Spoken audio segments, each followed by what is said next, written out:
Hello అందరికీ welcome back to my channel Manvi and mom. Semiya payasam ఎప్పుడూ ఒకే విధంగా కాకుండా ఈసారి ఇలా చేసి పెట్టండి. ఇంట్లో వాళ్ళు చాలా ఇష్టంగా తింటారు. ముందుగా గ్యాస్ స్టవ్ ఆన్ చేసుకొని ప్యాన్ అయితే పెట్టుకొని ప్యాన్ని కొంచెం హీట్ చేసుకోవాలి. ప్యాన్ మంచిగా వేడెక్కగానే రుచికి సరిపడా నెయ్యి అయితే వేసుకోవాలి. నాకు ఎక్కువగా నెయ్యి ఇష్టం ఉండదు, అందుకే నేను కొంచెమే నెయ్యి వేసుకుంటున్నాను. ఇక్కడ నెయ్యి కొంచెం వేడెక్కగానే మీకు అవైలబుల్గా ఉన్న డ్రై ఫ్రూట్స్ అన్నీ వేసి మంచిగా వేయించుకోండి. నా దగ్గర బాదం పప్పు లేదు, ఓన్లీ కాజు, కిస్మిస్ ఇంకా వాటర్ మిలన్ సీడ్స్ అయితే ఉన్నాయి. ఇంకా వాటిని నేను వేపుకుంటున్నాను. ఇప్పుడు మనం వేసుకున్న డ్రై ఫ్రూట్స్ని మంచిగా లైట్ గోల్డెన్ బ్రౌన్ కలర్లోకి వచ్చేంత వరకు వేయించుకోవాలి. తర్వాత అందులోనే సేమియా వేసుకోవాలి. నేను ఒక గ్లాసుడు సేమియా అయితే వేసుకున్నాను.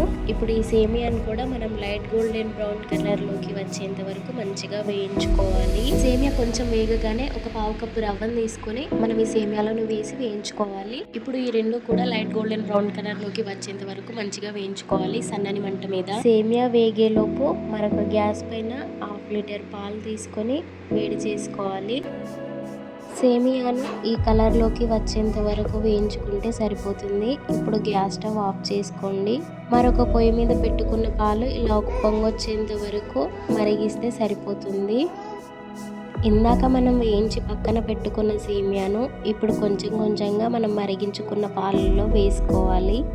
పాలలో సేమియా వేసుకోగానే గరిటెతో మంచిగా కలుపుకోవాలి, లేదంటే సేమియా అనేది ఉండలు కట్టేస్తుంది. పాలలో సేమియా వేసిన తర్వాత ఇలా ఒక పొంగు వచ్చేంత వరకు మరిగించుకోవాలి. పాలు అనేది ఇలా ఒక పొంగు వచ్చేంత వరకు మరిగించుకున్న తర్వాత మీకు రుచికి సరిపడా చక్కెర అనేది వేసుకోండి. చక్కెర ఇష్టం లేని వాళ్ళు బెల్లం కూడా వేసుకోవచ్చు.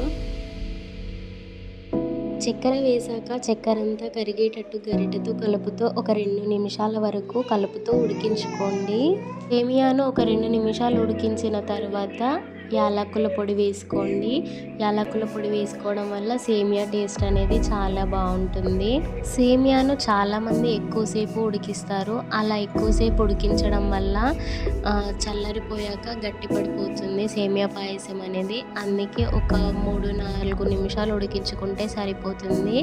అలా తక్కువగా ఉడికించుకుంటేనే టేస్ట్ కూడా చాలా బాగుంటుంది.